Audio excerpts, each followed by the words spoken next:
Bom, ontem, quando nós paramos, né, tinha passado por alguns exemplos de estudos ecológicos, né, do consumo de cigarro e doença coronariana, consumo de gordura e câncer de mama, né?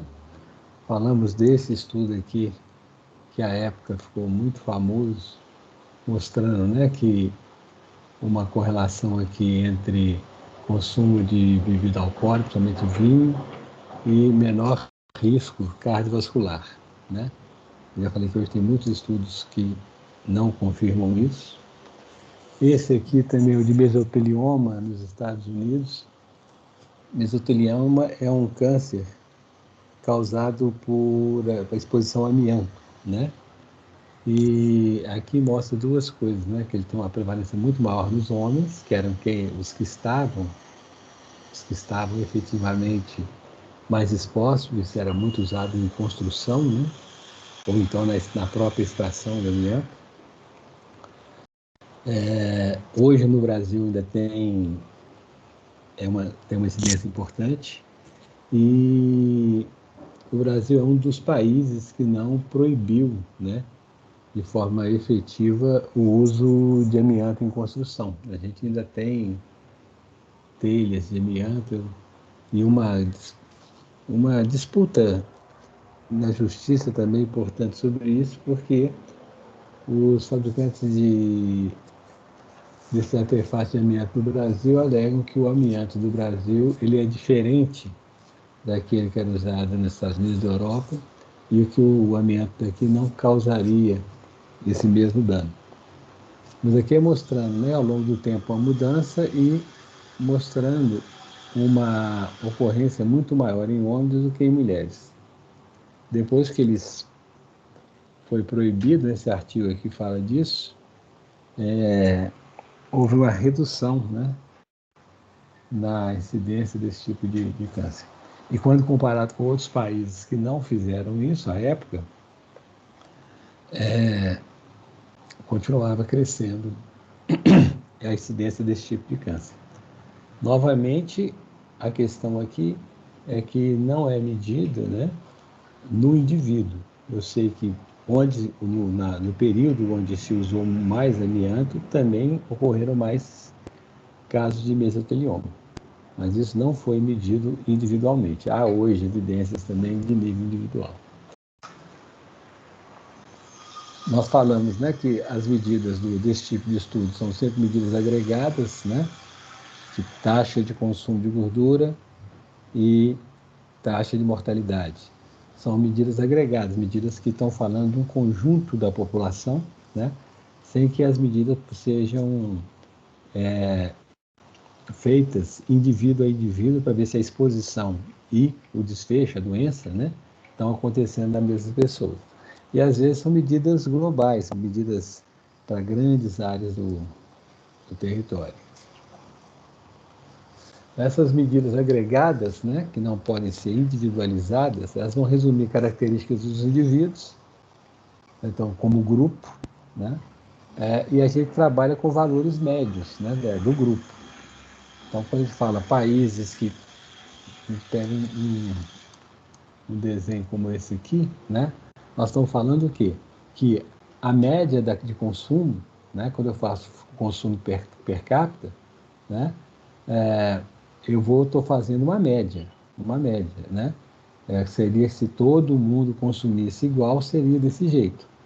Então aqui está a média de consumo de diversos países e a média de incidência de taxa de mortalidade por câncer de mama em cada país. E o que a gente vê que quando sobe a taxa de consumo, sobe também a incidência de câncer de mama. A gente fala que nós estamos trabalhando com dados agregados ali, né? Então, nós estamos vendo qual que é a proporção da população que apresenta que é o nosso grupo de interesse, né? Mas sem definir claramente essa relação no indivíduo.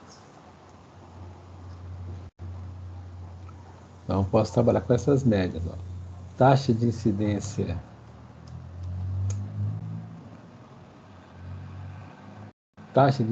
da doença, prevalência de tabagismo, renda.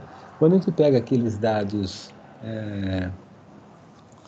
a gente pode ver, assim, né, no geral, que pessoas que estão... Quando eu meço nas pessoas, quando eu faço, por exemplo, uma medida daquele tipo, escolaridade da mãe, né, e morte, taxa de mortalidade ou taxa de incidência de criança de baixo peso. Isso eu estou medindo diretamente no indivíduo, né? No indivíduo. A outra coisa, se eu pego uma medida que é global para um território, por exemplo, pegar os países e vou ver índice de educação média, né? E média de anos de estudo e mortalidade infantil. Aí eu estou pegando países com diferentes médias de anos de estudo e comparando com a taxa de mortalidade infantil.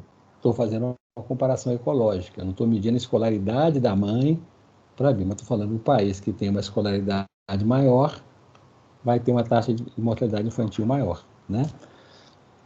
Isso pode ser que não quer dizer que a causa é aquela, né? Ou que está diretamente ligada, mas que em média é desse jeito. É um estudo que aí não está medindo no indivíduo. Algumas coisas, né, que a gente tem que acaba funcionando mais desse jeito mesmo, quando a gente compara nível de insolação e incidência de câncer de pele. A gente sabe que nos territórios né, onde tem uma maior presença de sol, né, durante mais tempo, durante um ano, tem mais câncer de pele. Há algumas coisas que a gente só vai conseguir medir nesse nível, né? Isso é difícil saber exatamente quanto de insolação cada pessoa está tomando. Posso até fazer isso de forma, no estudo, né, desenhado e tal, mas a gente tem essa ideia já há mais tempo que os países que têm uma maior insolação, eles têm mais câncer de pele, né? E essa medida é a medida global. Quando eu falo isso para os países, eu não estou indo diretamente no indivíduo, mas é uma ideia que já nos ajuda a pensar nessa possibilidade e que pode também ser testada no indivíduo.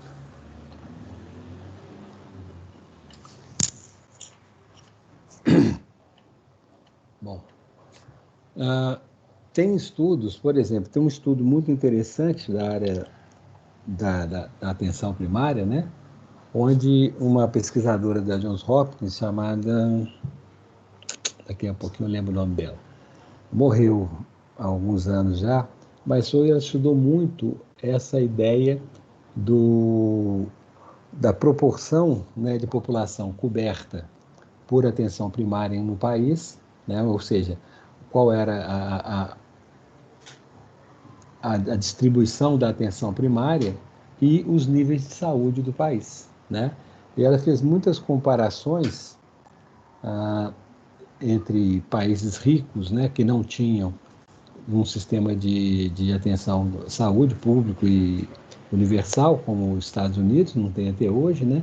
E outros países também com economias muito grandes ou outros com muito mais pobres, mas que tinham esse tipo de serviço e que conseguiam níveis de saúde melhores do que países muito ricos que não tinham um foco, né, na atenção primária à saúde. Então, ela compara Cuba com os Estados Unidos, Inglaterra, que tem um bom sistema de saúde público, né, com países como os Estados Unidos também que não tem, e mostra que ter ou não ter esse sistema faz diferença na saúde, né? Tem estudos mostrando também isso aí com relação ao tipo de sistema político, né, de governo, governos autoritários, governos democráticos, como é que isso impacta também a, a saúde das pessoas, né? E até regulamentações, né, como regulamentações ambientais, né, a restrições à venda de determinados produtos, a uso de determinados venenos aí na agricultura. Então, esses estudos, os estudos ecológicos também, eles são capazes de mostrar esse tipo de correlação, né? E é uma correlação que você não tem como individualizar, né? Você só consegue fazer comparando grupos, como, por exemplo, o impacto do sistema político nas condições de vida e saúde, ou o impacto da proporção de serviços de atenção primária na mortalidade infantil ou na mortalidade precoce.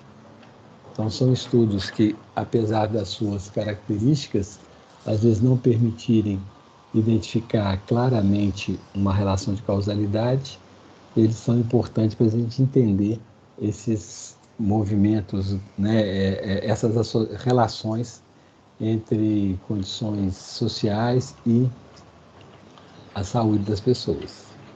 Tá? Então, no estudo no estudo ecológico, né, a medida que a gente mais usa, a gente chama coeficiente de correlação. A gente não vê isso aqui nessa disciplina, né, que o coeficiente de correlação é uma forma de você verificar se há uma coincidência entre duas variáveis quantitativas, no sentido que à medida que uma cresce, a outra cresce também, né? É o que a gente chama de regressão linear, por exemplo, ou correlação linear. Né? Tem diversos modelos, eu não coloco isso na parte estatística, porque aí a gente vai ter que gastar muito mais tempo, né? Depois eu posso tentar dar um exemplo para vocês mais simples, que para você estudar uma correlação linear ou uma regressão linear, né? A gente tem que entrar em outras, por exemplo, uma regressão linear, ela é sempre uma análise de variância. Aí, para a gente entrar na análise de variância, a gente teria que ter um curso de estatística muito maior, né?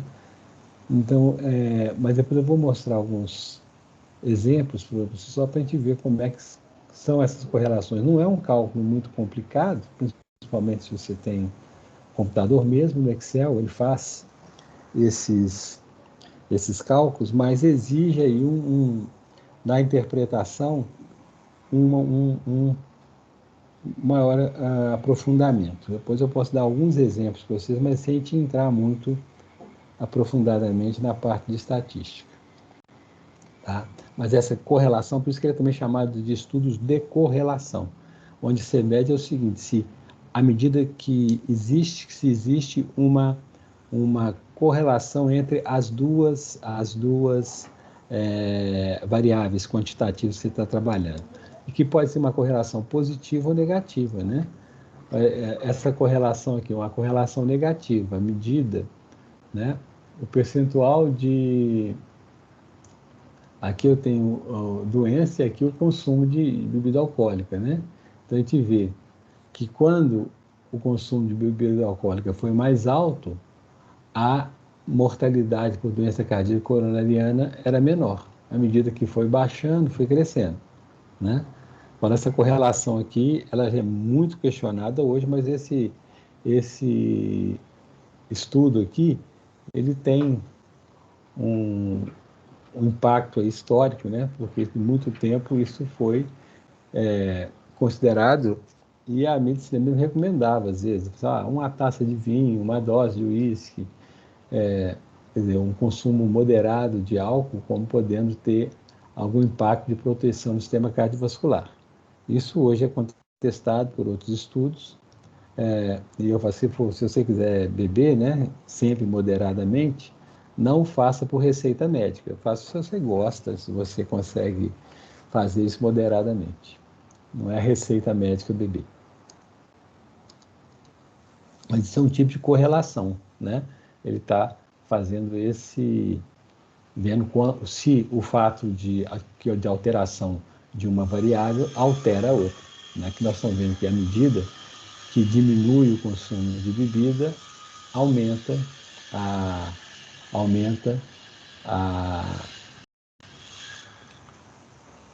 a incidência de doença cardíaca coronariana. Nesses outros aqui nós vimos o contrário, né? Uma correlação positiva. À medida que aumenta o consumo de gordura, cresce também a taxa de mortalidade por câncer de mama. Então, a correlação positiva, né? A curva vai subindo, né, nas duas. E nesse outro caso aqui, desse aqui é uma correlação negativa, né? À medida que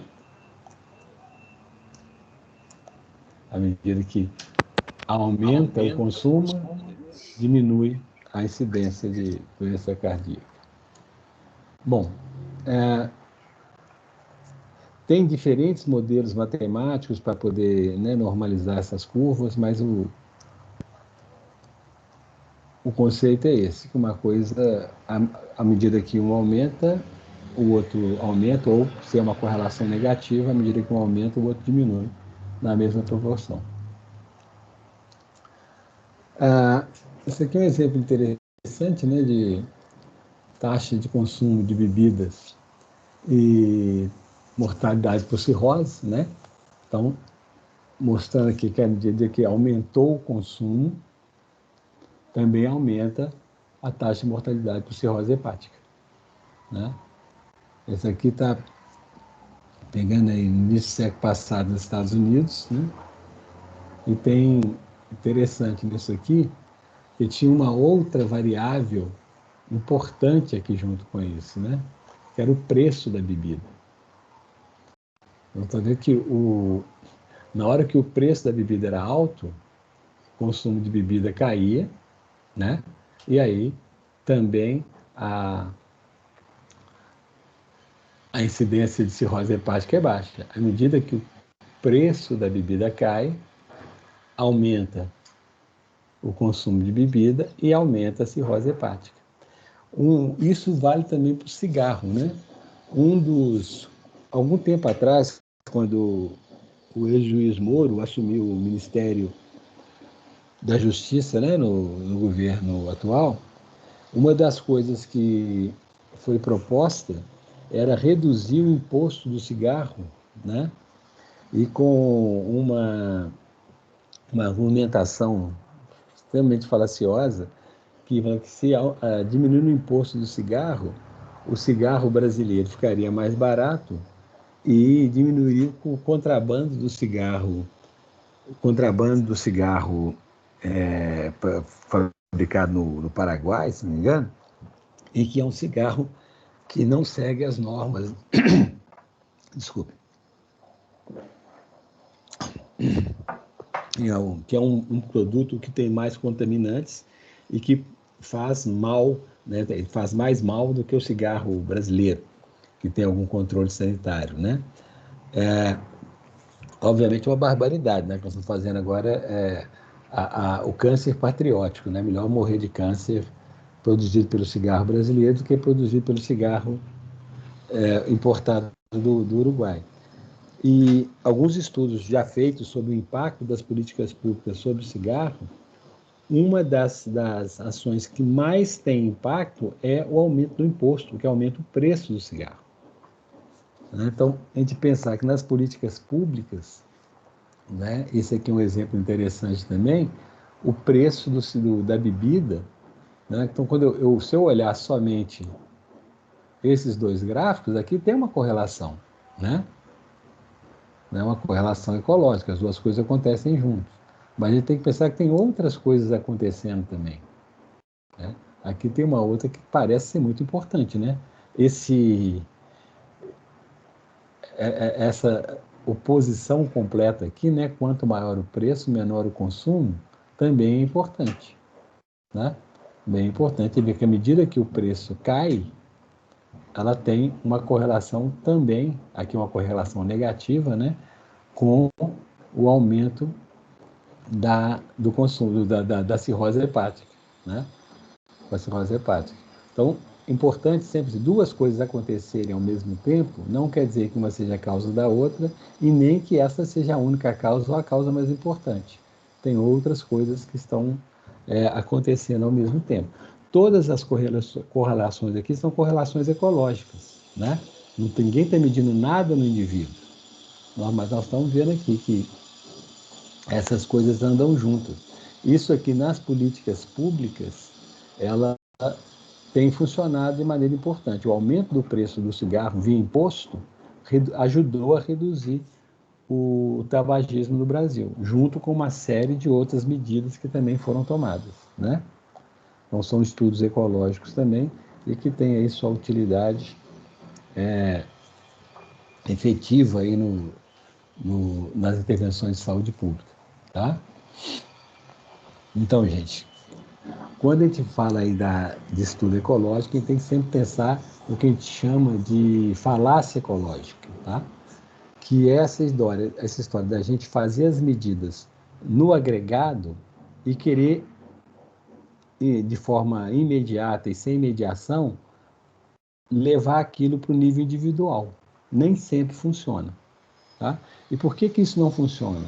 Porque quando nós estamos fazendo um estudo ecológico, as medidas não são feitas nos indivíduos. Eu só sei que as duas coisas acontecem juntas. Aumenta o consumo de gordura, aumenta a incidência a taxa de mortalidade por câncer de mama. Mas eu não estou medindo no indivíduo, então eu não sei se quem está tendo câncer de mama são as pessoas que têm o maior consumo de gordura. Eu só sei que as duas coisas andam juntas. Para eu provar isso no indivíduo, eu tenho que fazer um outro tipo de estudo. Seria, por exemplo, um estudo observacional, né? Eu posso começar fazendo um estudo transversal, que é mais rápido, mais barato. No estudo transversal, o que eu poderia encontrar? Eu poderia encontrar que os indivíduos que comem mais gordura têm mais câncer. Mas eu continuo não podendo estabelecer uma relação causal, né? Que se é um estudo transversal, eu só sei que a prevalência de câncer é maior nos que comem mais gordura. Mas eu não sei o que veio primeiro, se foi o consumo de gordura ou se foi o câncer. Então, é um estudo também que não me permite estabelecer causalidade, mas já consegue trazer a medida para o nível do indivíduo. No nível do indivíduo, eu posso, então, se eu quiser estabelecer uma relação de causalidade, eu posso tentar um estudo de coorte ou um estudo caso-controle, né? O estudo de coorte acompanhando uma população ao longo do tempo, no início, antes do câncer aparecer, medindo o consumo de gordura e acompanhando, né, ver se essa exposição não vai se alterar ao longo do tempo, e com pessoas que não têm câncer, e vou medir a incidência do câncer de mama entre as pessoas que comem mais ou menos gordura. Ou posso fazer um estudo caso controle, né? Vou pegar um grupo de mulheres com câncer de mama, um grupo de mulheres sem câncer de mama e vou estudar no passado o consumo de gordura que essas pessoas tiveram. Então aí eu consigo trazer essa medida para o nível individual e estabelecer uma relação temporal entre a exposição e o desfecho. Aí eu posso pensar em falar em causa.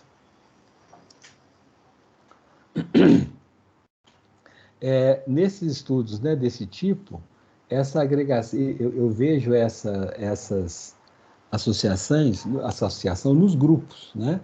E eu consigo detectar uma relação entre as variáveis populacionais, mas eu não posso dizer que elas vão se manter no nível individual, tá?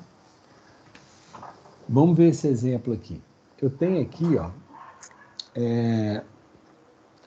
uma população, aqui está caracterizada pelo nível de renda média e pelas taxas de incidente. Então, aqui A, nível A, B e C, né? Da renda e os acidentes de trânsito. Então, aqui, ó, esse A aqui, ele tem 4 acidentes de trânsito, a renda média é de 24,1 e a taxa de acidentes é de 57,1. O grupo B aqui, ele tem foram 3 acidentes de trânsito, a renda média de 22,6, qualquer dinheiro, tá? E a taxa de acidente 42,9. E o grupo C, ele tem um número de acidentes de dois acidentes, tá? A renda média de 21,4 e a taxa de acidentes, né? Isso aqui é a menor taxa de acidentes, né? A menor taxa de acidentes está nesse grupo aqui. Isso eu estou vendo no nível agregado, tá? Agora, se eu for ver dentro de cada uma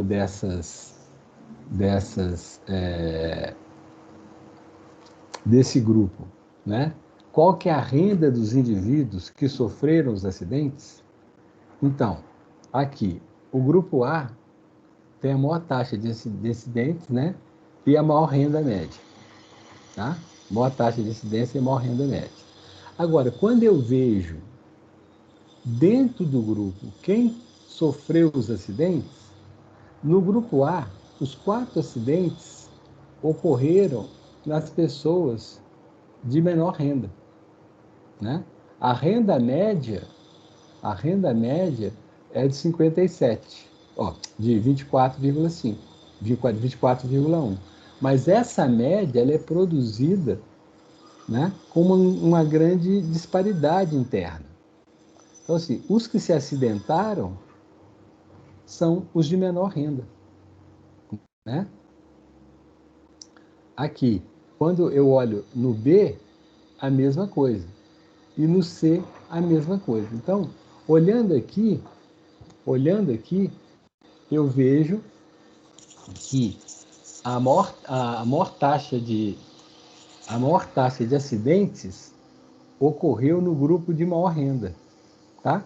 E isso no agregado está certo. É como se eu pegasse e falasse assim, olha, se eu comparar um estado, uma cidade muito rica como São Paulo, com uma cidade bem pobre como, ou bem mais pobre, vamos pegar aqui Teresina, né?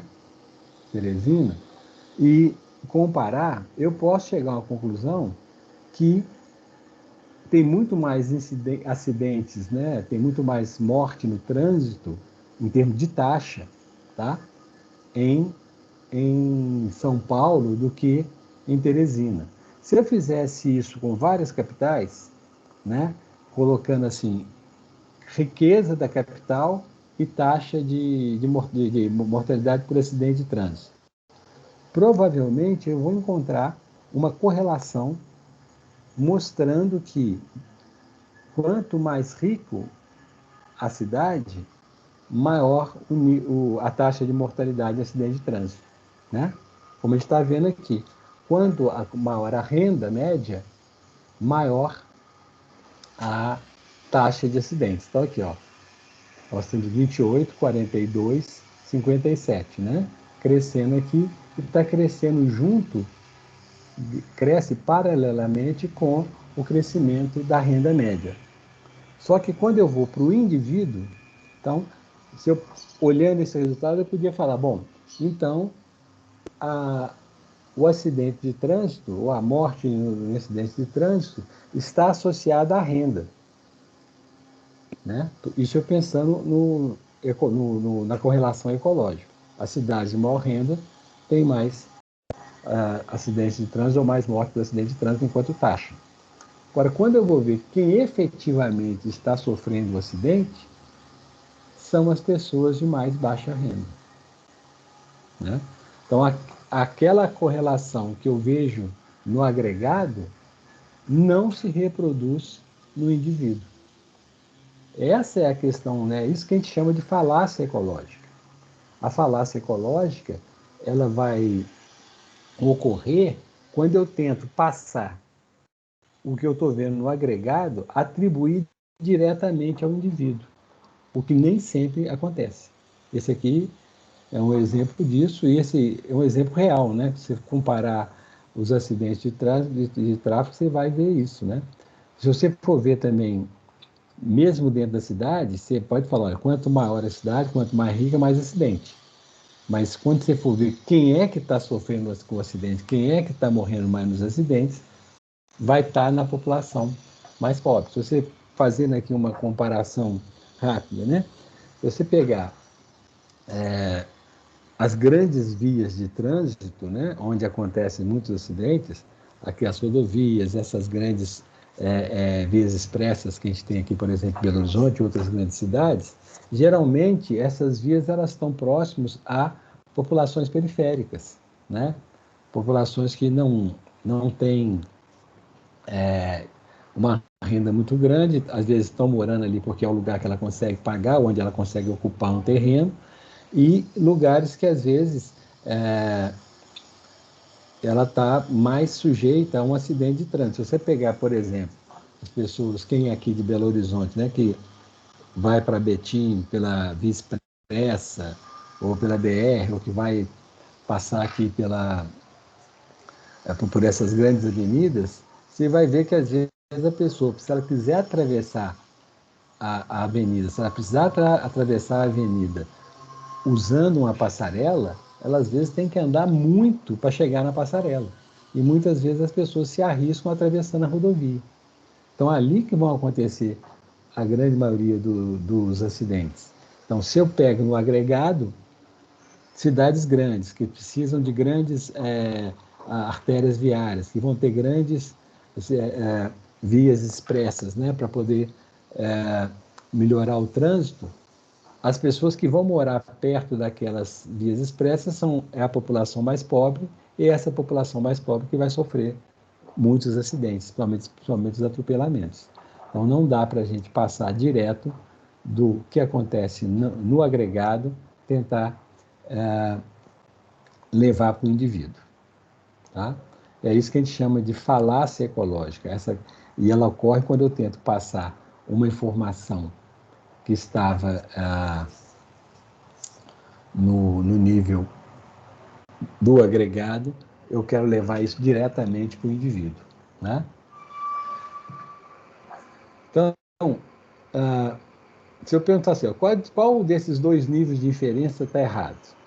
Na análise ecológica, a renda mais elevada está associada a uma taxa mais alta de acidentes de trânsito. Né? Se eu pegar aqueles dados e colocar aqui, eu vou ver isso. Depois, análise individual. Os indivíduos acidentados, casos, têm renda menor do que aqueles acidentados, daqueles não acidentados, não casos.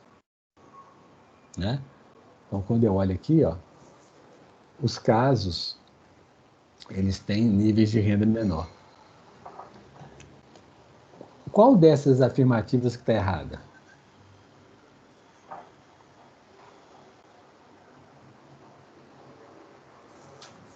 Hein, gente? Qual dessas duas afirmativas que está errada?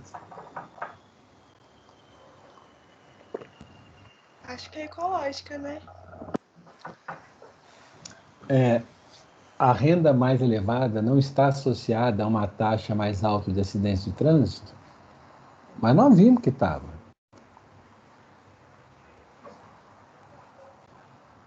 Na verdade, nenhuma das duas está errada. O erro ocorre quando a gente tenta passar daqui, do agregado, diretamente para o indivíduo, sem nenhuma mediação. Né? Isso aqui acontece. Se eu estou pensando no agregado, cidades com maior renda têm mais acidentes. Agora, quando eu pego isso e tento transpor isso diretamente para o indivíduo, indivíduos de maior renda sofrem mais acidentes, aí está errado. Porque eu estou pegando uma informação do nível agregado e estou transpondo de maneira imediata essa informação para o nível individual. Né?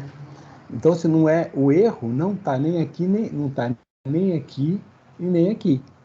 O erro está em eu tentar transpor essa informação direto de lá para cá. Quer dizer, o funcionamento do agregado, a gente lembrar, gente, isso aqui são médias, né? Você lembrar a ideia de média, a média, ela não é necessariamente ela é um construto, né? Ela não é o fato em si. A média seria que, quando eu falo a média de renda, eu estou falando que se todo mundo, se toda a riqueza que foi gerada no país, vamos falar, renda per capita, né? Se toda a riqueza gerada no país fosse dividida equanimemente, aquela média seria, então, aquela média de renda seria a renda de cada um. Tá? Obviamente, isso é um construto, isso não é um fato. Né? Porque, ó, Professor, na depende se está suposição. sendo analisado o grupo ou o indivíduo? Como é que é? Então, tipo assim, a resposta depende se está sendo analisado o grupo ou o indivíduo? Sim, Entende? exatamente. E é importante a gente entender que eu não posso. Os estudos ecológicos são importantes porque eles trazem ideias, eles trazem possibilidades. Mas se eu tentar interpretar diretamente para o indivíduo, eu vou errar muitas vezes. Né? Eu vou errar muitas vezes. Isso aqui é uma verdade, isso aqui é uma verdade. Só que essa que não implica nessa, nem essa implica nessa. Eu posso ter, verificar, né, na realidade que as cidades mais ricas, quando tem maior renda, tem mais acidentes, mas quando eu vou ver quem são os indivíduos que sofrem os acidentes, aí eu vou encontrar isso na população mais pobre. No caso do acidente, por essas questões mesmo de distribuição das pessoas dentro da cidade, baseada na sua renda. Tá? Então, o estudo ecológico ele é útil, ele é muito útil. Né? Quando esse cara aqui do cigarro, né? Quando ele fez esse aqui, né? Consumo de cigarro, mostrando com a mortalidade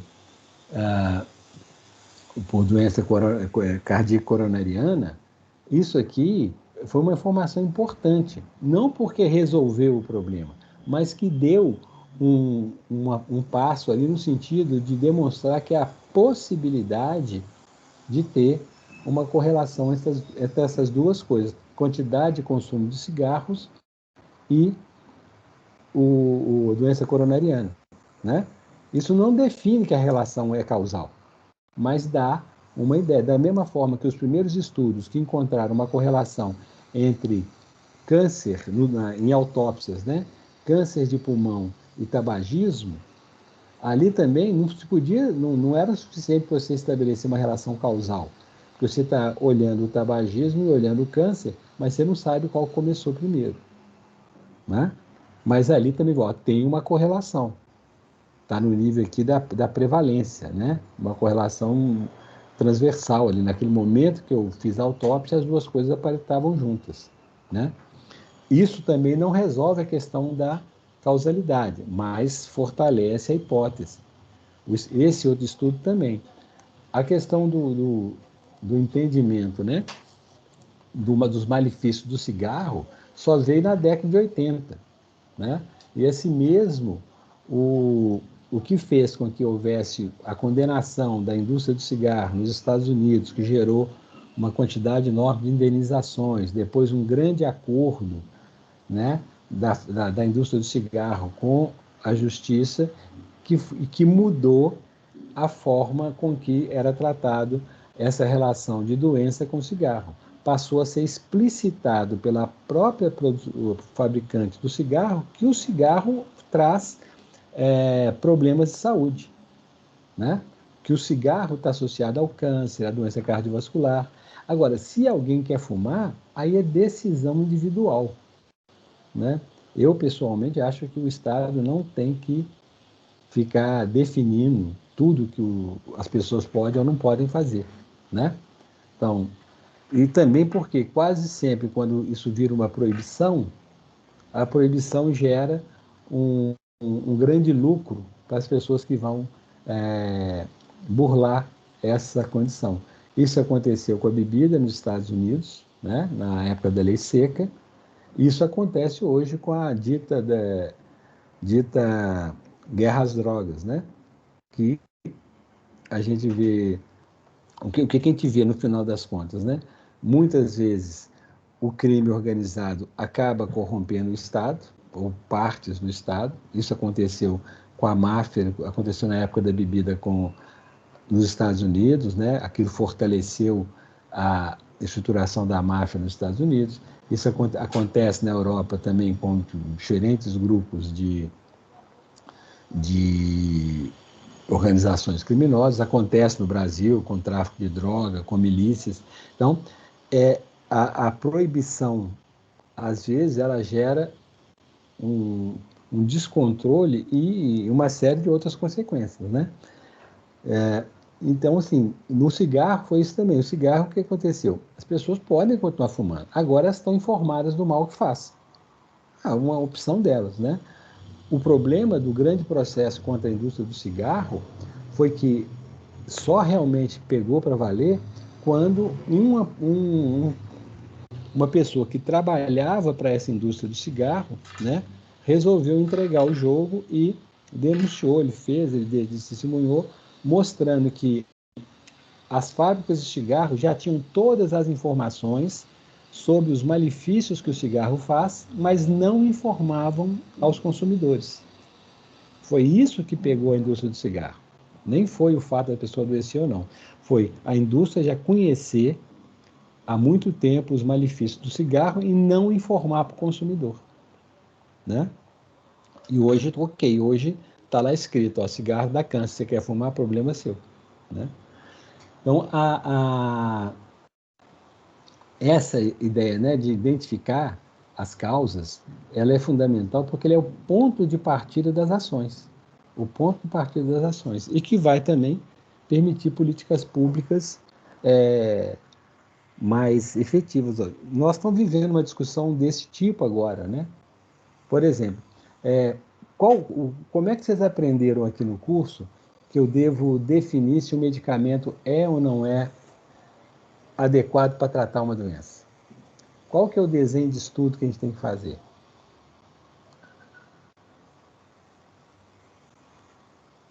Hein, gente?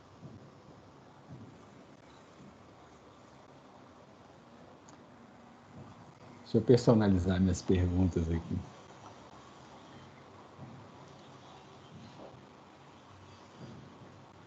Vamos ver aqui. Vamos ver aqui. Ricardo Maia está aqui, ó, na minha frente. Ricardo. Gente, se você não souber a resposta, não tem problema nenhum, tá? Não é uma inquirição, não. É só para a gente ver como estamos. Ricardo, qual que é o desenho de estudo adequado para eu definir que um medicamento deve ser usado porque ele é eficaz? Doutor, não sei não. Não? Não. Tá bom. Juan, qual que é o desenho de estudo que a gente deve usar para poder dizer que o medicamento é eficaz?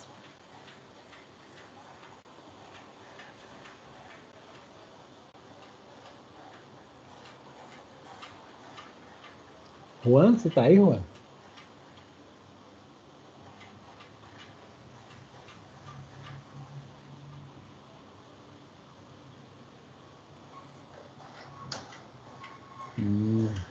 Isadora Coelho.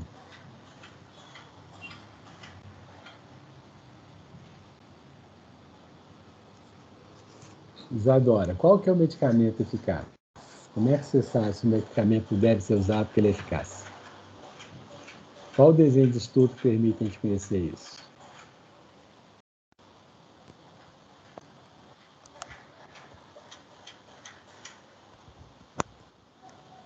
Hein, Isadora?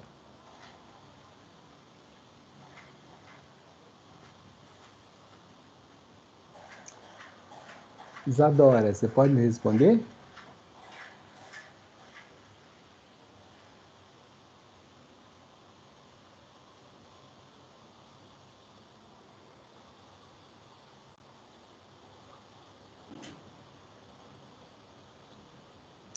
Ana Paula, você sabe me responder, Ana Paula? Não sei, professor. Não? Tô. Quem está falando, Juan? Eu estava sem microfone naquela hora. É ensaio clínico randomizado duplo cego? Exatamente, o ensaio clínico randomizado duplo cego. Esse é o Que é um tipo tipo de estudo experimental, né?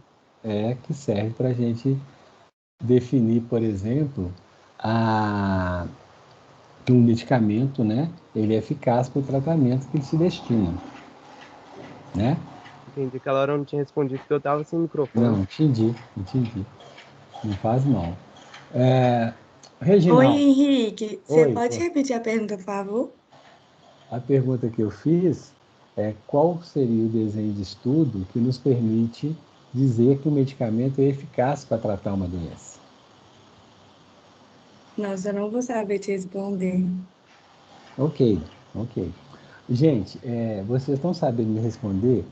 É um problema, porque nós já falamos disso bastante, né? E também, além da gente estar falando disso, isso é um negócio que está sendo falado o tempo todo, né? Nós estamos falando disso, não sou eu, está todo mundo falando disso o tempo todo, né? Um dos grandes motivação disso, nós estamos no meio de uma pandemia letal, né? Então está muita gente procurando saber se a vacina é eficaz, né? Se a vacina é capaz de controlar a doença, evitar a doença, né? E a gente vê isso no ensaio clínico randomizado duplo cego, né?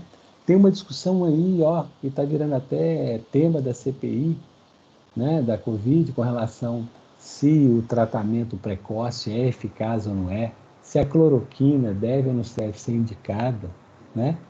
E isso são respostas, né, que são obtidas nesses tipos de estudos que vão verificar a eficácia do medicamento, né? Nós estamos falando disso já há algumas semanas, né? E aí, e também assim, me espanta um pouco vocês não estarem ligados nisso, porque, claro, vocês estão fazendo curso, vocês estão muito ocupados, mas isso é um assunto, né, que está em todo canto, nos jornais, na televisão, nas conversas da família, né, e que a gente tem que estar atento a isso, né, porque vocês estão fazendo um curso de medicina e vocês têm que saber essas coisas, né? Precisam saber porque vocês já estão recebendo essa informação. Então, é bom que vocês fiquem atentos a isso, porque o curso ele não fica mais fácil, ele vai ficando cada vez mais intenso, né? Então, a gente não pode ir deixando coisa para trás. Se deixar coisa para trás, a gente tem mais dificuldade depois para recuperar essa informação, né? Que não é uma informação desimportante, né? Ela é muito importante porque ela vai basear o que vem pela frente. E se a gente não dominar esses conteúdos, a gente fica para trás, né? Não tem jeito. Então, ó, só lembrando, vamos continuar aqui a aula, mas lembra vocês que é bom vocês abrirem esse livro e recuperar essa informação, porque ela já foi passada, ela já foi. Nós fizemos exercícios aqui, né? De incidência, equivalência, de risco relativo, de diversos desejos de estudo, e esses conteúdos precisam estar devidamente entendidos, né? Gente, essa questão de não conseguir responder essa pergunta simples que eu fiz aqui, de qual é o desenho de estudo que me permite identificar a eficácia de um medicamento, é uma coisa que, perguntando para vocês aqui mesmo, é uma coisa que para muitos não sabem responder, ou é pontual isso?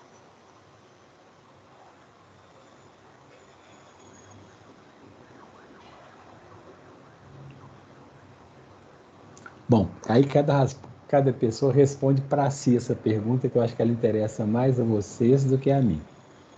Tá bom? Então vamos seguir aqui. Bom, então, com relação a esse tipo de estudo ecológico, né? Fechando aí, a gente vai encontrar essas correlações, igual as que nós vimos aqui na questão de acidentes de carro e renda, né? Essas relações são importantes para a gente ter hipóteses, mas elas têm que ser tratadas com o cuidado, né, de não tentar fazer uma transposição direta daquilo que eu encontro no nível ecológico com aquilo que eu encontro no nível individual. Os estudos ecológicos são um excelente ponto de partida para outros estudos. A gente não pode, infelizmente, a gente não pode tomar decisões só com eles. A gente tem que levar isso para outro nível de estudos que são individuais e que vão identificar essas associações entre os indivíduos. Tá? As vantagens desse estudo: é um estudo mais barato, ele é apropriado para estudos preliminares, né? E ponto de partida para outros estudos. São inadequados para relacionar exposição à doença no nível individual, né? Exposição à doença no nível individual. Os achados desses estudos vão requerer outros tipos de estudos para comprovação e, obviamente, eles dependem muito da qualidade dos dados disponíveis, né? Para que eles possam ser feitos. Se eu tenho informações coletivas bem colhidas e bem registradas, eu posso construir esses estudos, né, e a partir deles tentar identificar os problemas no nível individual. Lembrando que quando nós estamos falando desses estudos, né, nós estamos comparando médias, né? Então nós não estamos pensando no indivíduo, é a média dos agregados, né? Isso aí pode mascarar alguma dessas relações, exatamente porque eu não estou medindo no indivíduo. Deixa eu aqui falar um pouco mais de correlação, mas um exemplo aqui, né? Encontrou-se uma correlação positiva muito forte entre o número de aparelhos de televisão per capita e taxas de mortalidade por doença coronariana em vários países. Tá? O número de televisores está relacionado com outras variáveis de estilo de vida, né, que se sabe que aumentam o risco da doença, tais como sedentarismo, obesidade, níveis elevados de colesterol e hábito de tabagismo. Tá? Tem associações aí já encontradas, né, no nível individual entre... e essas associações elas podem ser estatisticamente significantes, mas não necessariamente causais, né? Então, assim, há famílias, há casas onde você tem 3, 4 aparelhos de TV, né? O fato de o número de aparelhos de TV estar relacionado com o aumento de doenças cardiovasculares, eu não posso atribuir isso ao aparelho de TV, né? O que acontece é que se tem tanta televisão na casa, quer dizer que as pessoas veem televisão e querem ver cada um programa diferente e provavelmente vão ficar muito tempo sentados na televisão, né? Isso tem a ver com sedentarismo, tem a ver com aquelas pessoas que se alimentam vendo televisão, que é uma das coisas que nos faz comer muito, é não prestar atenção no que a gente está comendo, né? Então, se eu sento para almoçar e estou vendo televisão, a alimentação mesmo, eu não estou prestando atenção, eu estou comendo ali, às vezes comendo demais, às vezes comendo qualquer coisa, sem porquê, e até também, né, dificultando o reflexo de saciedade, porque a pessoa não está prestando atenção. Então, a grande quantidade de televisão não é a televisão que provoca a doença cardiovascular, mas um estilo de vida que está associado a isso. Então, é só mais um exemplo aí desse tipo de relação ecológica, né? Que a gente vê que pode existir, mas a gente tem que saber, né, entender. Bom, isso aqui é um marcador de que existe. Agora, o que está por trás disso? É nesse tentar entender o que está por trás disso que a gente pode efetivamente gerar alguma informação importante com relação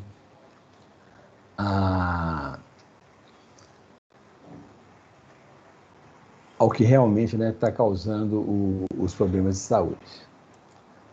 Aí as vantagens dele é que eu falei, é barato, é rápido, usa informação já existente e permite gerar hipóteses de outros estudos, né?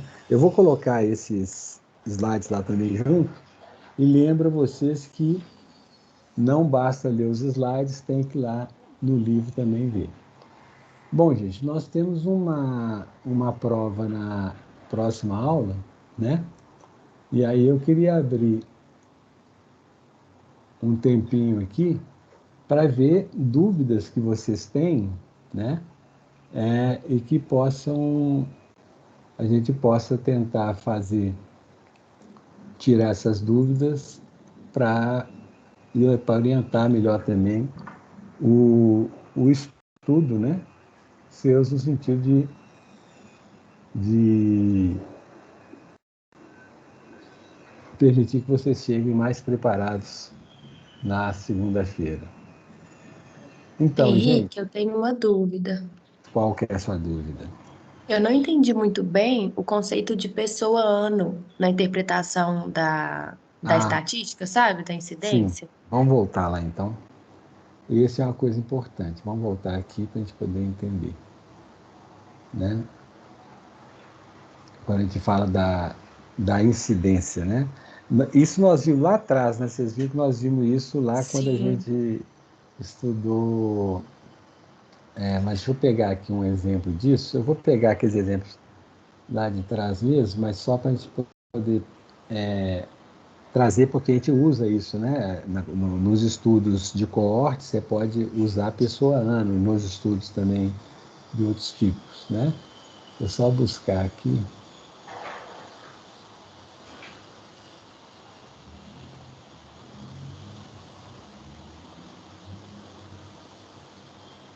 Aqui.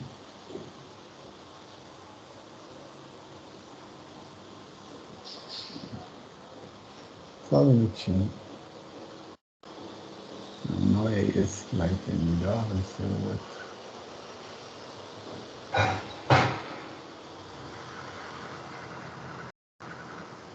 Deixa eu pegar aqui.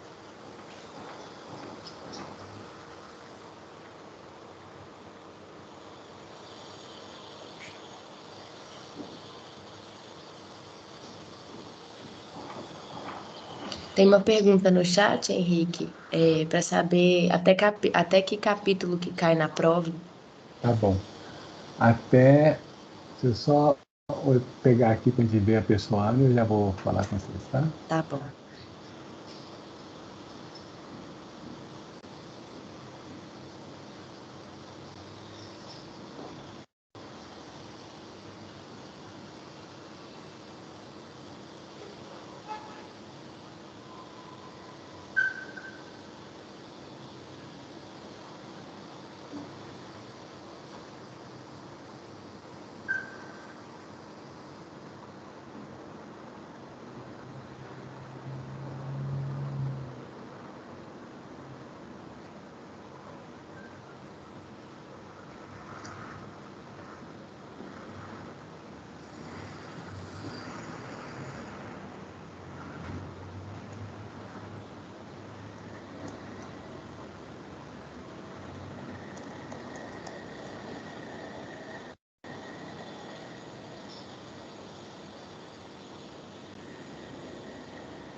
Medida de ocorrência.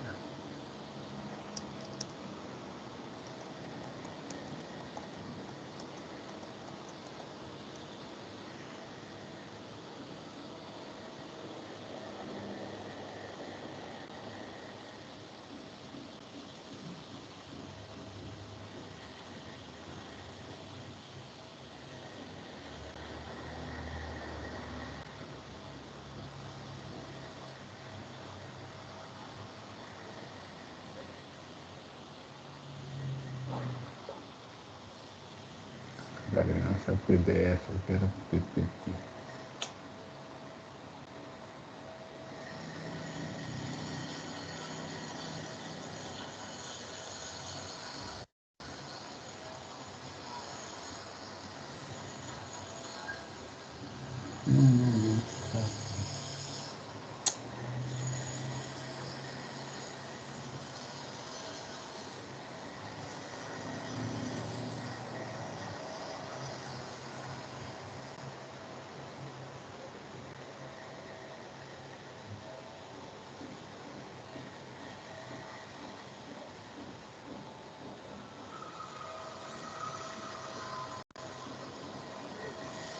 Pronto.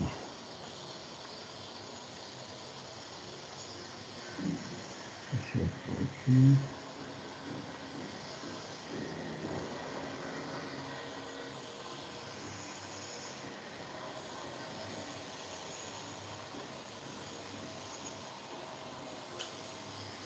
Então, vamos ver aqui. Está aparecendo para vocês aí? Não, né? Por enquanto, não. Agora foi. Está aparecendo agora? Agora foi, sim. Tá bom.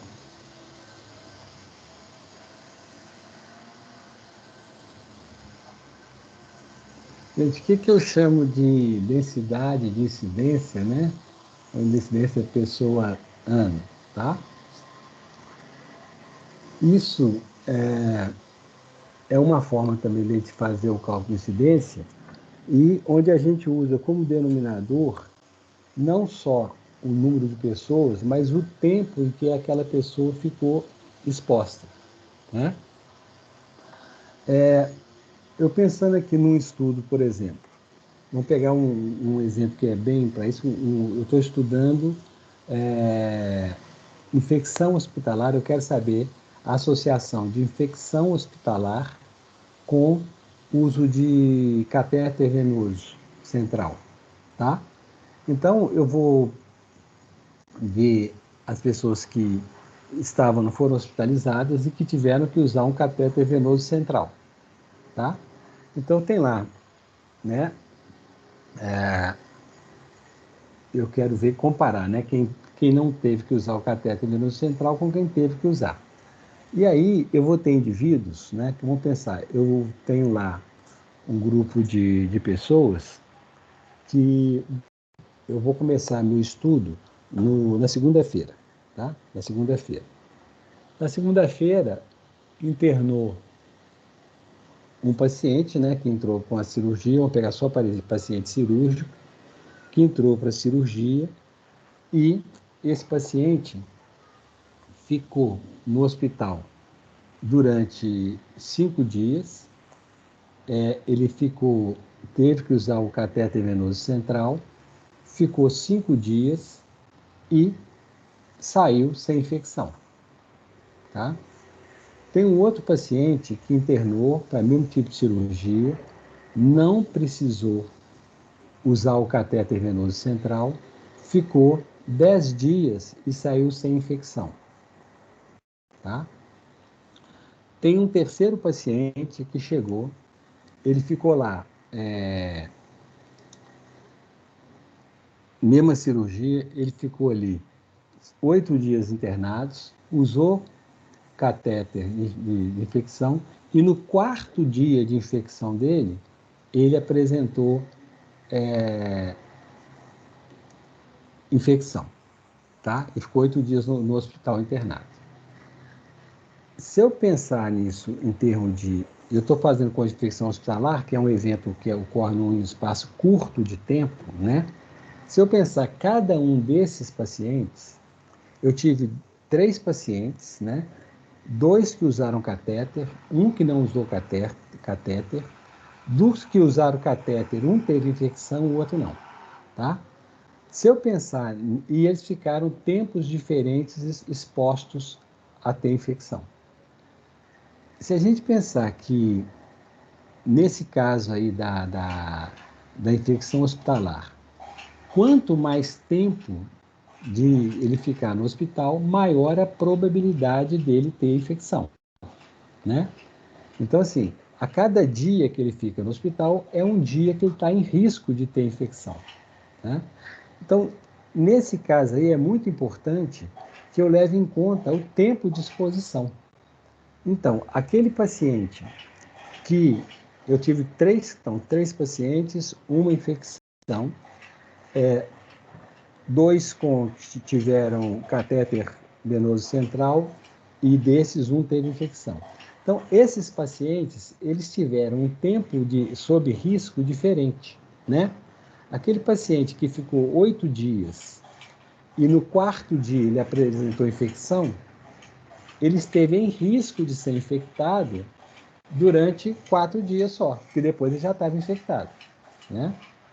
o outro que internou, não usou o catéter, ele ficou 10 dias no hospital e saiu sem infecção, ele contribuiu no denominador com 10 dias,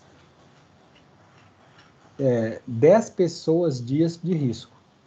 E o outro que não se infectou e saiu no 5º dia, ele contribuiu com 5 pessoas dias de risco. Então, essa ideia de pessoa-tempo, ela tem o objetivo de permitir que a gente construa no denominador da incidência, a gente leve em conta o tempo que o indivíduo esteve em risco, né? Então, se a gente pegar aqui um estudo onde eu tive 20 pessoas anos de observação, tá? Esses 20 pessoas anos de observação, então estou fazendo um estudo de coorte, tá? Um estudo de coorte que vai durar ali um tempo, sei lá, 5 anos, tá? Eu tenho aqui esse estudo de coorte de 5 anos, tá? Eu tenho aqui um indivíduo que ficou 3 anos na coorte, chegou aqui no 3º ano, ou ele apresentou o evento, né? Apresentou o evento, ou ele se perdeu, foi embora, né? Não voltou mais. Esse indivíduo aqui, ele vai contribuir no meu denominador da incidência com 3 pessoas ano. Uma pessoa que ficou 3 anos. Esse outro cara aqui, ele ficou 5 anos. Então, ele vai contribuir no meu denominador com 5 pessoas anos, porque ele ficou sob risco de ter a doença, né, durante os 5 anos. Esse indivíduo que ficou 1 ano e no final de 1 ano ele teve a doença, ele não está mais, depois desse 1 ano, ele não está mais sob risco de ter a doença, ele já teve, né? Então ele pode até continuar ali na minha coorte, que eu estou estudando outras coisas junto, mas para aquele evento ele não é mais população sob risco. E esse indivíduo aqui, ele ficou 4 anos e depois sumiu também. Quando eu uso no denominador, em vez de usar o número de pessoas, eu posso usar o número de pessoa-tempo. O que isso me permite? Permite com que eu aproveite mais a informação e leve em conta também o tempo de exposição, né? Então, aqui, esse indivíduo ficou 1 ano sob risco. Depois, ele não é mais sob risco. Então, eu vou contar ele como uma pessoa ano no meu denominador. E aquele que ficou o tempo todo, eu vou contar como 5 pessoas ano. Isso é uma forma da gente calcular o que a gente chama de densidade de incidência, porque aí eu levo em conta o tempo de exposição. O tempo de exposição sob risco, né? Eu não vou pegar simplesmente aquele tempo, por exemplo, esse cara aqui, depois que ele teve a doença, ele não pode ter mais. Então, ele não está mais sob risco aqui nos outros anos, né? Dessa forma, eu consigo calcular essa incidência levando em conta o tempo que ele realmente ficou. Além disso, quando a gente usa no denominador pessoa-tempo, a gente pode aproveitar o tempo daquela pessoa que abandonou o estudo. Olha, se ela ficou aqui durante 3 anos, né? Até o 3º ano, eu tinha notícia dela. E ela não tinha adoecido. E ela, depois do 4º ano, no 5º ano, ela não apareceu mais. Eu perdi aquela pessoa, né? Ela não participou mais do meu estudo. Bom, eu posso, se ela perdeu, eu poderia simplesmente falar, então ela saiu fora, eu não vou contar essa pessoa no denominador. Mas, na verdade, durante 3 anos, ela esteve sob risco, né? E você pôde acompanhar. Então, quando eu uso pessoa ano também, eu tenho esse melhor aproveitamento dos meus dados. Eu posso deixar no meu denominador aquele tempo que a pessoa efetivamente esteve em observação, tá?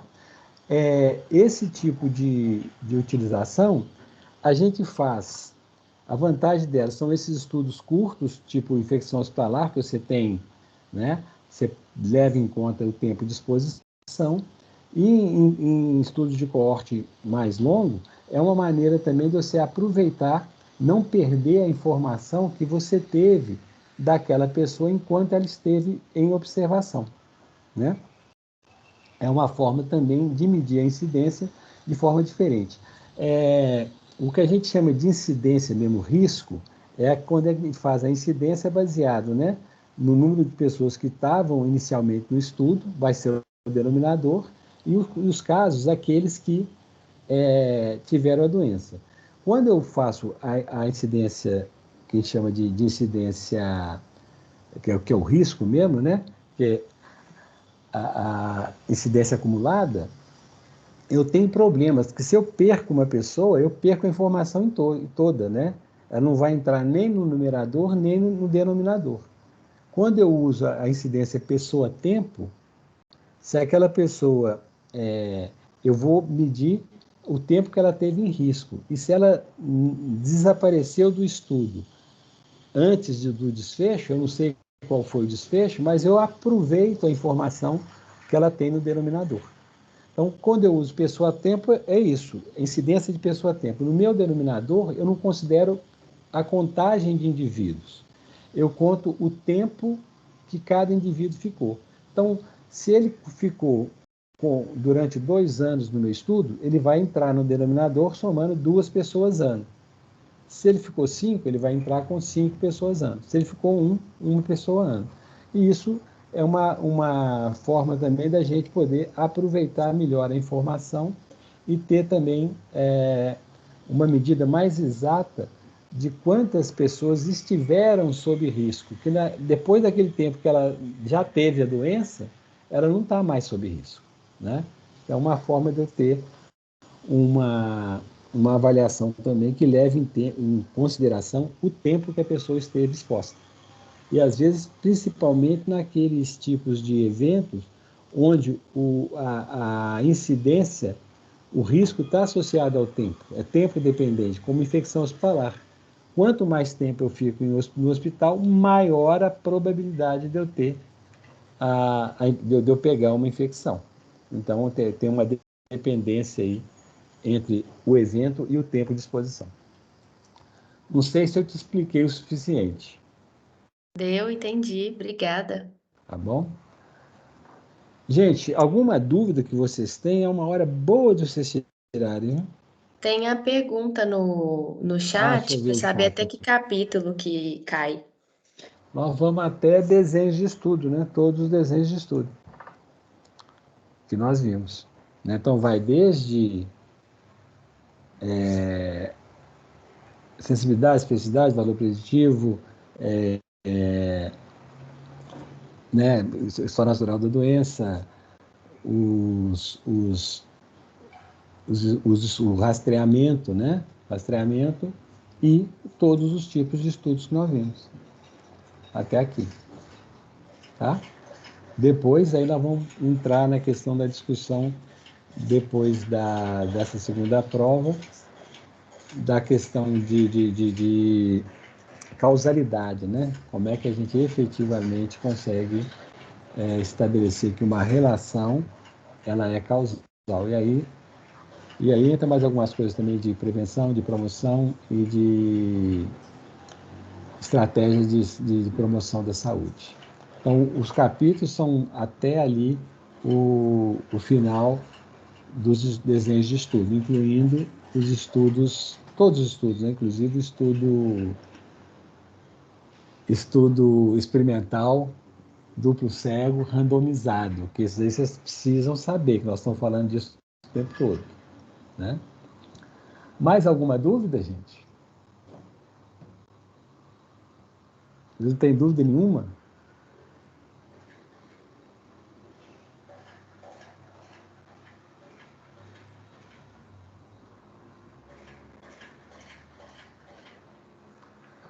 Bom, se vocês não têm dúvida nenhuma, nós vamos aproveitar esses, deixa eu ver, 18 minutos que nós ainda temos, né?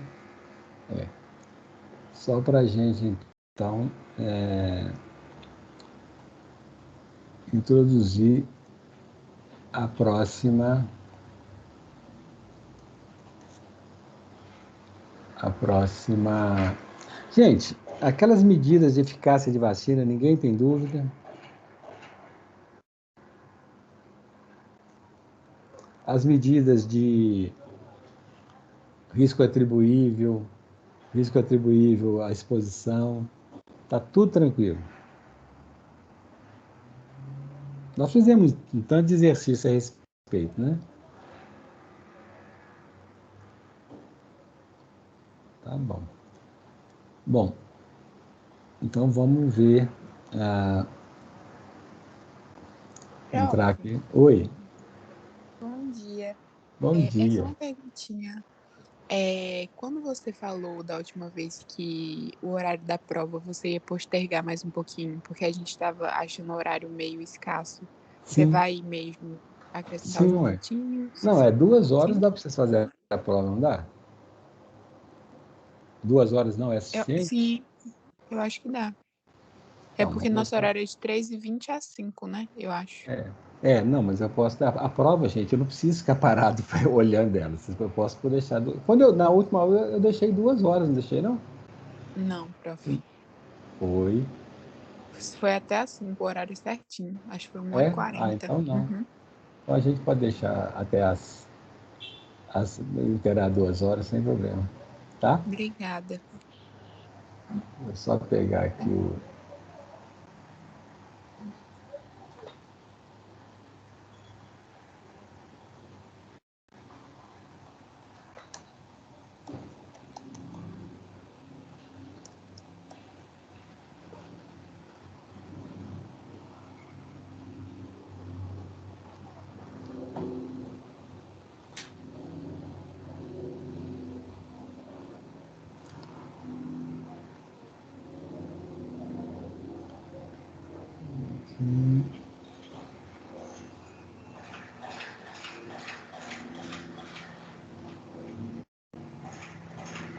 Só entrar aqui que não está entrando o devido.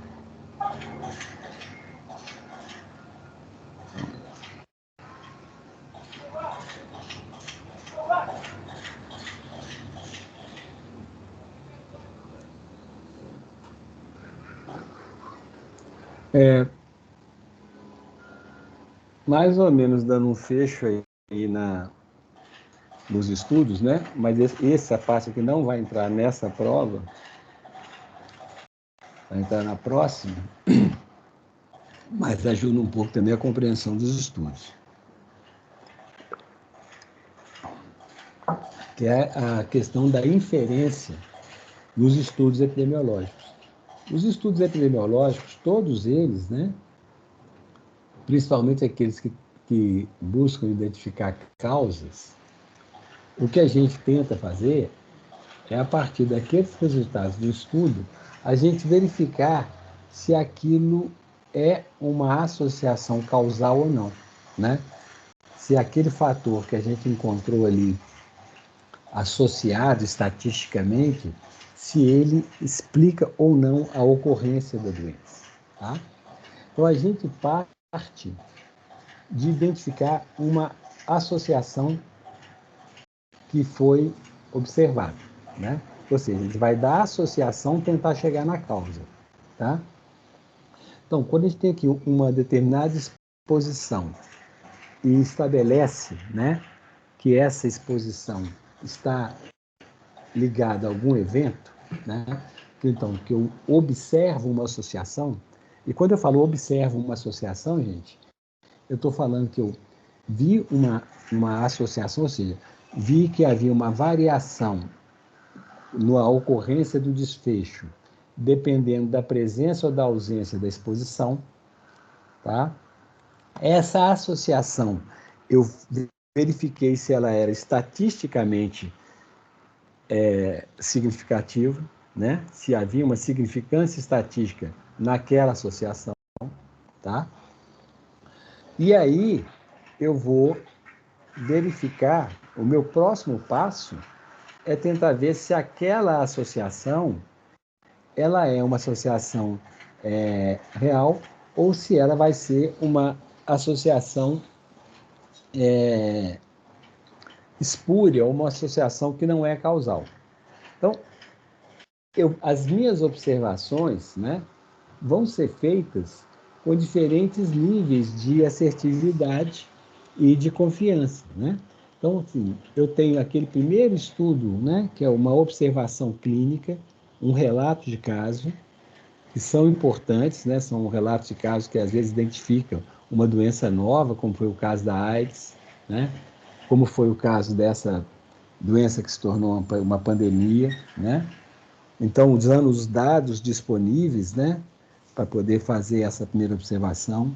Pode ser uma série de casos, né, como a gente viu também nos exemplos da AIDS, no exemplo da Zika, né, que eu já contei para vocês, as duas pediatras, mãe e filhas, que trabalhavam lá em Recife, onde num almoço, né, cada uma dava plantão num dia diferente, num almoço uma comenta com a outra, nossa, ontem eu vi muito mais casos de microcefalia que normalmente acontece.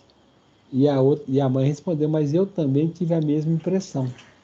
E aí foram conversar entre os outros médicos e viram que todo mundo estava vendo muito mais casos de microcefalia do que o normalmente acontecia. Mas como cada um estava vendo os seus pacientes, não tinha essa ideia de que o problema era tão maior. Então, ao identificar essa série de casos, isso também motivou um estudo que acabou identificando que era a epidemia de Zika, né? Então, trabalhar as observações clínicas é muito importante. A gente pode trabalhar com os dados disponíveis, né, que já estão prontos por aí, estudos com dados secundários, muitas vezes estudos ecológicos, né, que vai comparar aquele tipo de comparação que nós vimos. E à medida que a gente vai avançando nos desenhos de estudo, a gente vai se aproximando mais da possibilidade de estabelecer relações causais, né? Então, a observação clínica, a série de casos, a descrição de um caso, né, o relato de caso, o uso de dados secundários, como nos estudos ecológicos, né? São passos, né, que vão nos ajudar a entender, a verificar que existe uma associação e depois tentar entender essa associação. Depois do estudo ecológico, nós temos lá o estudo transversal, que já chega no nível do indivíduo, mas eu não consigo estabelecer relação temporal, então não posso pensar em causa ainda. Quando eu entro nos estudos caso-controle, aí eu já posso pensar em causa. Quando eu entro nos estudos de coorte, aí eu já posso pensar em causa, né? E nos estudos, nos ensaios randomizados, que são aquele tipo de estudo onde eu tenho o maior controle possível. Controle sobre as pessoas que estão participando, quem vai ser exposto a um grupo, quem vai ser exposto ao outro, e eu tenho condição também de evitar interferência, né, tanto do examinador quanto do participante, dele, eu reduzo ali o impacto do efeito placebo ou de qualquer outra influência que eu possa ter, porque ele sabe o que está tomando. Então, os estudos vão tendo uma gradação na capacidade de identificar relações causais, tá? Então, diante de uma associação estatística significante, né, a gente tem que refletir sobre se essa associação é ou não causal. E aí isso não é resolvido só pela estatística. Eu tenho que conhecer o assunto mais profundamente, eu tenho que fazer as conjecturas sobre aquele resultado que eu obtive, tentar identificar se aquele resultado efetivamente eu posso estar falando que uma coisa é causa da outra, ou tem ali algum viés ou alguma associação espúria que está levando, né? Então, quando eu faço a interpretação dessa associação, a primeira coisa que eu vou ver, ela pode ser atribuída ao acaso? Ela sempre pode ser atribuída ao acaso, né? Como é que a gente resolve isso? A gente resolve isso vendo qual é a probabilidade dela ser ao acaso, que é o valor de P, né? A significância estatística. E a gente trabalha utilizando aquele critério, né?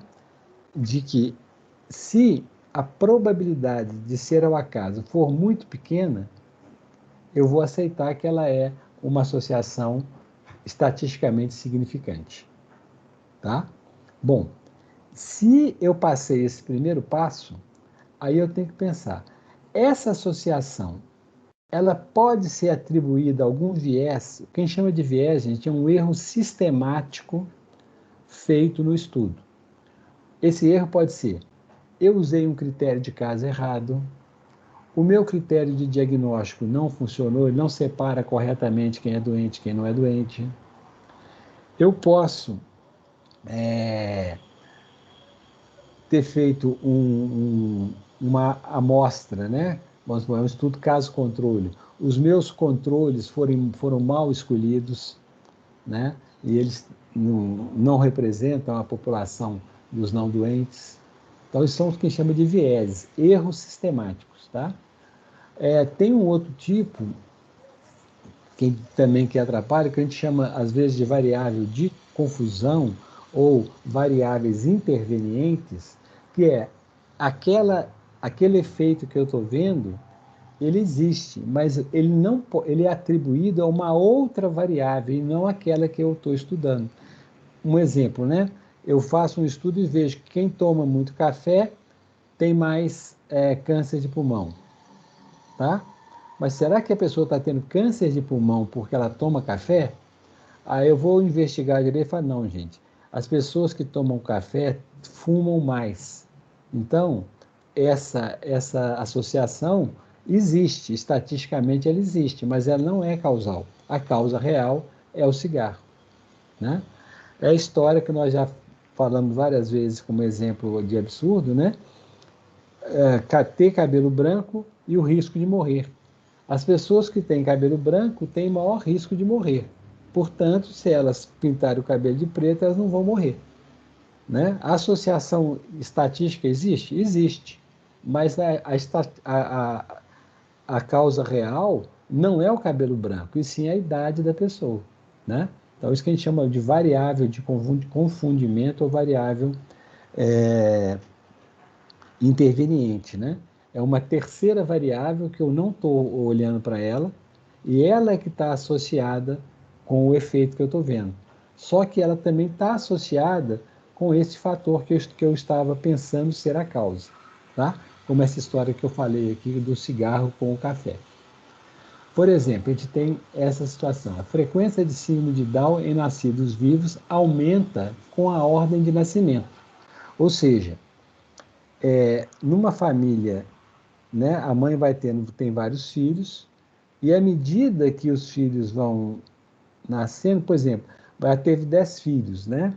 O 10º filho, quer dizer, à medida que vai aumentando essa distância, vai aumentando a probabilidade de síndrome de Down. Isso está associado, então, é igual aquela história, né? O 7º filho vai virar lobisomem, né? A lenda do lobisomem lá. Então, assim, eu posso associar. Isso está estatisticamente, tem uma associação. Mas essa associação é real? É o fato da posição numérica do filho é que faz aumentar a probabilidade de ter síndrome de Down? O que vocês acham? Acho que não. O que poderia, então, explicar? Porque tem outras causas já estudadas que aumentam, como Sim. idade. Por exemplo, a idade da mãe, não é? Exatamente. A idade da mãe, tem mais uma que a Carol falava pra gente no semestre passado. Mas vamos pensar na idade da mãe. O 10º filho, a mãe tem 10 anos, pelo menos, ela tem mais, né? O 10º filho já vai nascer com a mãe bem mais velha, não é isso? E a idade da mãe é que está associada à maior probabilidade de síndrome de Down, e não a posição numérica do filho. Então, esse é o que seria uma espécie desses viés aí que a gente tem que pensar, tá? Então, a frequência de síndrome de Down aumenta não porque é o 10º filho, é porque a mãe está muitos anos mais velha do que ela, comparando com a idade que ela tinha com o primeiro filho, né? Se ela teve vários filhos, esse filho que nasce depois, nasce com a mãe já numa idade mais avançada, né? Se eu fizer o teste estatístico, eu vou achar a associação, mas essa associação não é real, tá? Gente, por que é tão importante a gente identificar causalidade.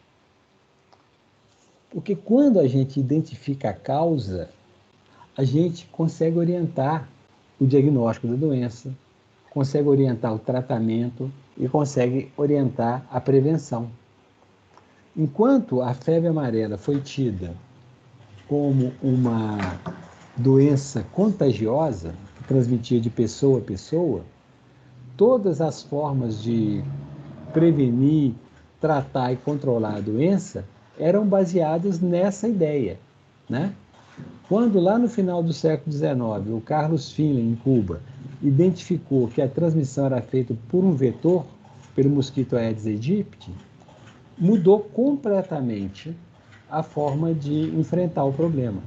Então, não continuou sem tratamento, não tinha tratamento, né, específico, mas a forma de controle melhorou muito. Primeiro, como é que se fazia então? Como se julgava-se uma doença contagiosa, as principais ações eram isolamento e quarentena. Quarentena dos contatos e isolamento dos doentes, né? Quando se descobre que não é contagiosa, muda completamente. Toda a ação é voltada para o combate ao vetor, uma vez que continuava não tendo, né, tratamento específico. Mas agora a gente já sabia como tentar controlar a doença, era atacar o vetor.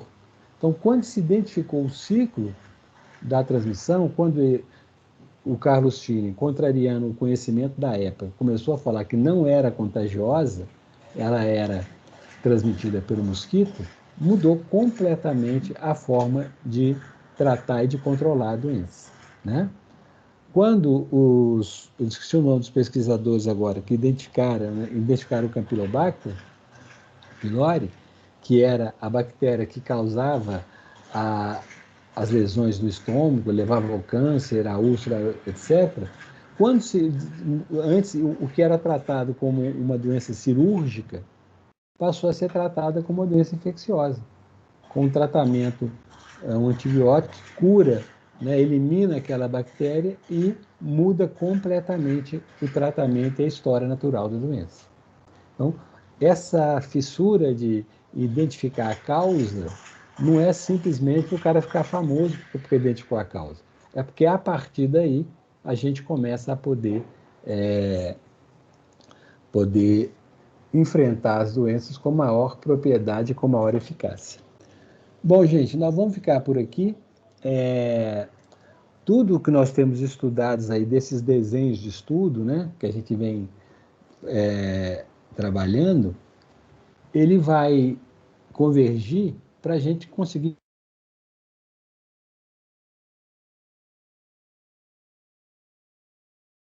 enxergamento expostos ou de fatores que não são causais, mas que aumentam o risco, né, para a gente então poder ter uma intervenção mais efetiva no controle e prevenção das doenças.